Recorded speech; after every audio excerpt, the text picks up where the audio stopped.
Where does this obsession with zombies come from? Where does it originate? And are zombies even real? Well, after hearing this case, you might you might lean towards yeah.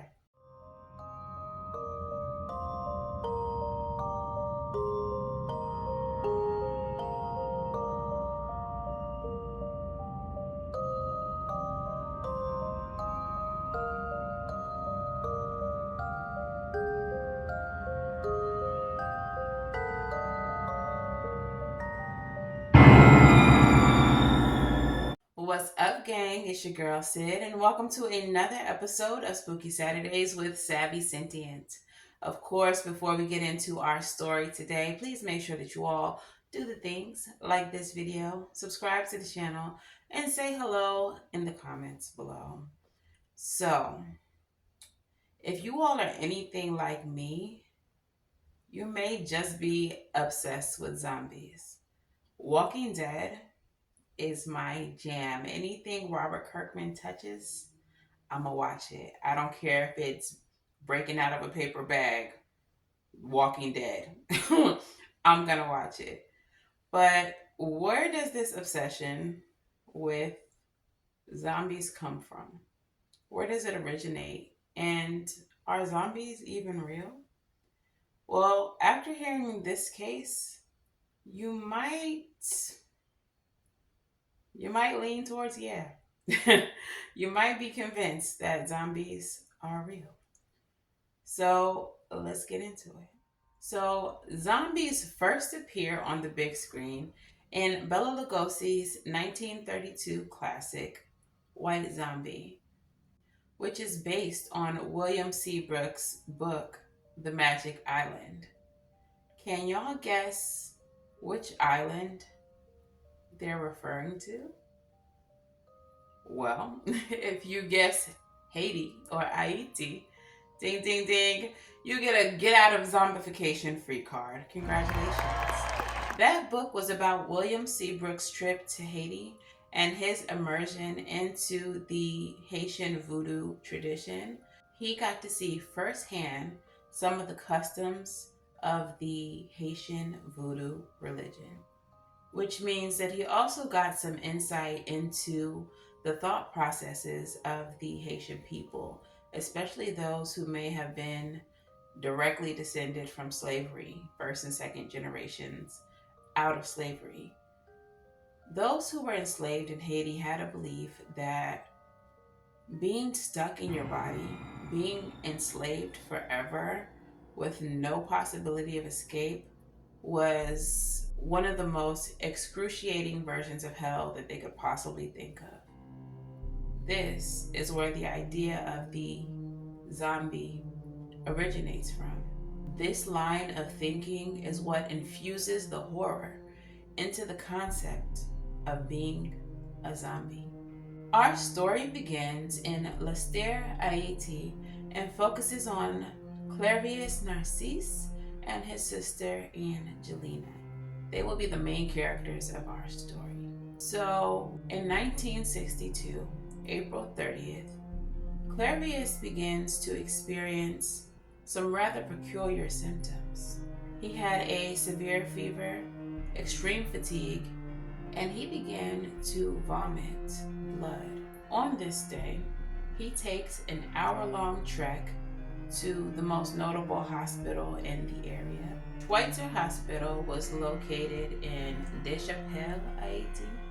I hope I said that right. Please don't drag me, Haitians. I am also Haitian, but I'm Haitian American. Never been to Haiti. I guess y'all would call me Haitian Blanc, but I'm doing my best.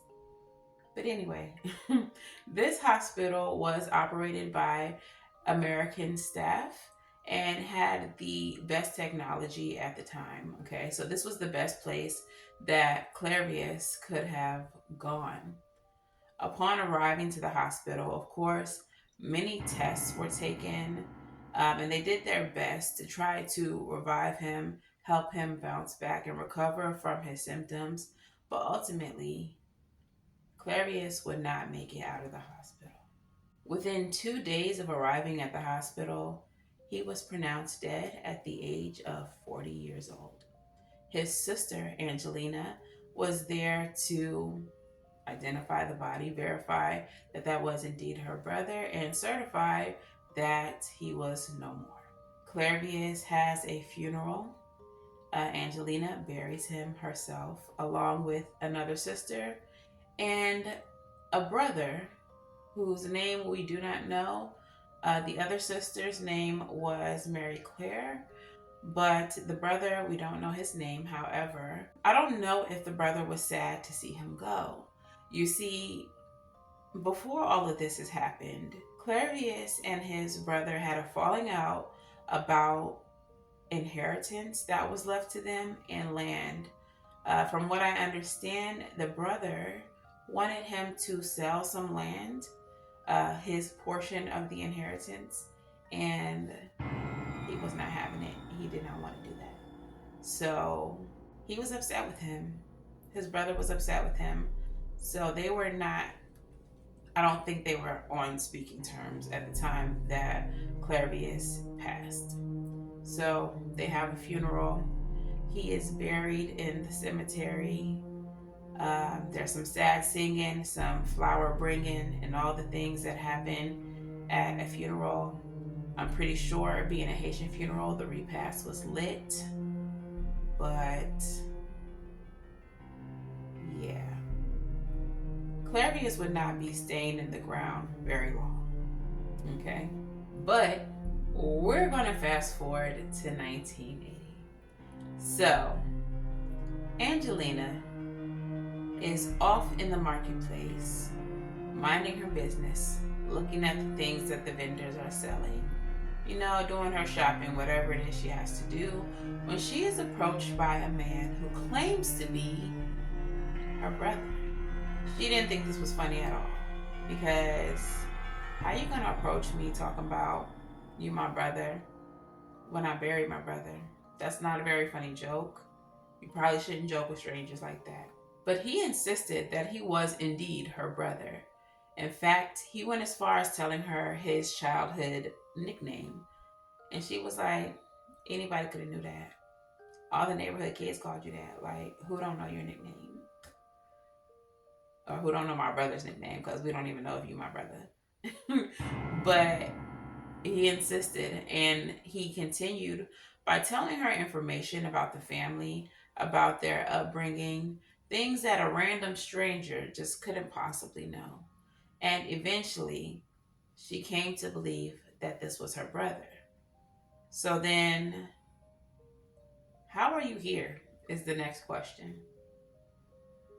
Well, let's go back to the time of his death. Clairvius stated that while they were in the hospital, not only was he not dead, but he was fully conscious of every conversation being had around him, all the procedures being done to him, just everything going on around him, including his funeral, him being lowered into the ground, him hearing the dirt landing on his coffin, him hearing all of the cries and the wails of the funeral goers. He was fully conscious for every single second of his very own funeral. I can only imagine the hopelessness of being in this state where you are completely paralyzed, unable to move, fully conscious as you experience your own funeral. The trauma attached to that has to be absolutely tremendous. And the hopelessness, just knowing that this is how it all ends. Only for him to be exhumed hours later. That's right. Clairvius hears someone digging up his grave. And while I'm sure there was a sense of relief, he had to be experiencing some type of curiosity. who would be digging me up? I mean, grateful, I'm sure, but why is this happening? Well, once his grave is fully dug and his casket is lifted out of the hole, the door swings open and he is greeted by a man who is familiar to him. It turns out the man who freed him was a local Haitian Bokor. A Bokor is a priest in the Haitian voodoo tradition.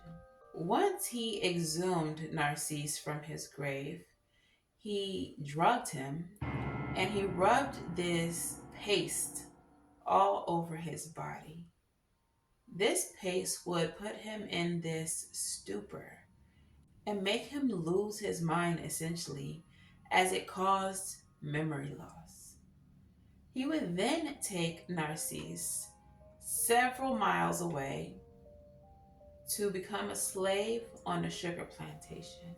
He was made to work countless hours alongside other zombies.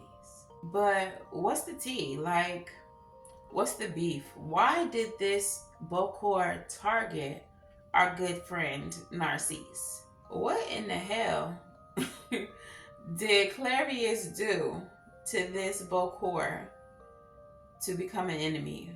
What did he do to make this Bokor want to turn him into a zombie? Absolutely nothing. Turns out that his brother, his very own flesh and blood, it really be your own people sometimes. His very own flesh and blood approached the Haitian Bokor and paid him, I guess, to make his brother a zombie. So the Bokor poisoned Narcisse, put him through the zombification process, and made him become a zombie. All of this was the result of the beef over the inherited land that Clairvius refused to settle.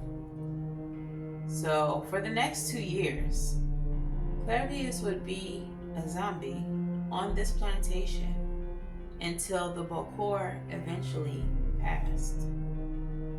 With the Bokor gone, he was unable to continuously apply this paste on Clairvius and the other zombies, and so eventually the effects wore off and they were able to go on about their lives.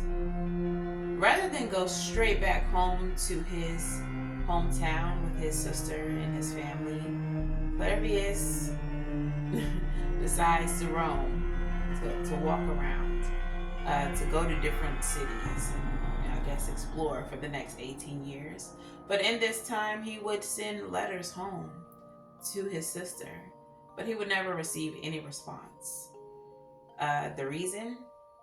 Well, this lady buried her brother, so who would be cruel enough to send letters from her dead brother to her house? Why would she believe that this is actually her brother sending her these letters? But eventually, he made his way back home, and we end up in the marketplace where he finds her and they reunite. It's said that he waited so long, 18 years, to go back home because he was in fear of his brother who was still alive. But apparently at the time that he made it back home, his brother had passed, and I guess he felt it was safe to come home. So that's what took him so long. I don't know if I would have waited 18 years. I probably would have rolled up immediately because we have to square up because you made me a zombie, my boy. So was Clairvius a zombie in the true sense, or maybe that is the true sense? I mean, we've all seen zombies on TV and we've seen them, dramatized and all of that, but he's literally the inspiration for the zombies that we see on TV today. So I guess he would be the true sense. So there's a little bit more to this story. Clairvius's story being documented, having a medical record of death, and being re-examined after his reappearance has caused some stir, caused some curiosity with doctors. They wanted to study him. They wanted to know how this could possibly be a possibility. So there were two doctors involved in what was called the Zombie Project, Dr. Klein and Dr. Wade. This project went on from 1982 to 1984. Dr. Wade was an ethnobotanist and an anthropologist, so he did study like plants and all of that. So he traveled to Haiti to study some of the plants that would be available to make zombification a possibility.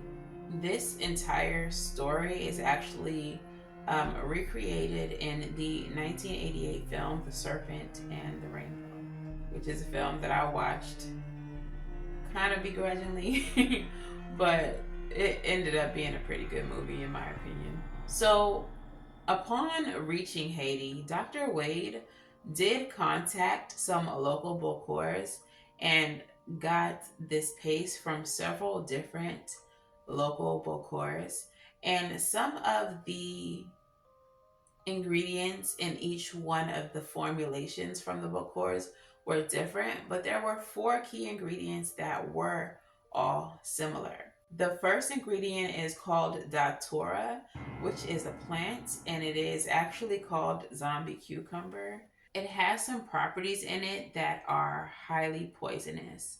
The second ingredient that was common in all four would be the tetrodotoxin, which is actually puffer fish venom, and that is actually highly fatal, 200% more fatal than cyanide, actually. Also, marine frog, Bufo marinus, and it produces several toxins as well. And then the final ingredient that was common in all four was actually human remains. So, like ashes or, yeah, ashes or something, because it was a powder. So, it was a powder that ended up being turned into a paste. So, the human remains had to have been like human ashes. That's going to be important when we get to the breakdown. So, Dr. Wade thought that he had figured out like how the zombification process happened. However, after some studies into these ingredients and into his like hypothesis and all of that, it seemed like highly unlikely that if anyone were to use a paste of this nature, that they wouldn't just die, because the pufferfish venom is extremely deadly.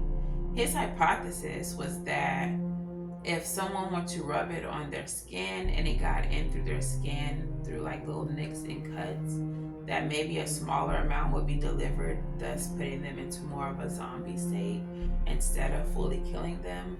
But I'm pretty sure that some of the studies disqualified his theory. So based on what I've read, it seems as though it's just not likely that anyone would have survived. So his hypothesis has not been proven, and it's actually been disqualified in some instances, in some articles that I read. So I don't know, maybe in a smaller dose it's possible. I'm not a scientist, so I can't really say for sure, but all I know is meh. So then what's the other possibility? So let's get into the breakdown. So what do I think is going on? Of course, the little Haitian witch is going to believe that zombification is absolutely possible. Why do I believe that? Because I believe in magic. Because I grew up hearing stories in the West Indies, in the Caribbean, about shape shifting and all type of crazy things. So even some of the things that I've experienced and that I've seen with my own eyes, it's kind of hard for me to discredit anything when it comes to magic. But remember, when I was going through the ingredients, I said that human remains being a part of the paste is going to be important. So let me tell you why I think that's important.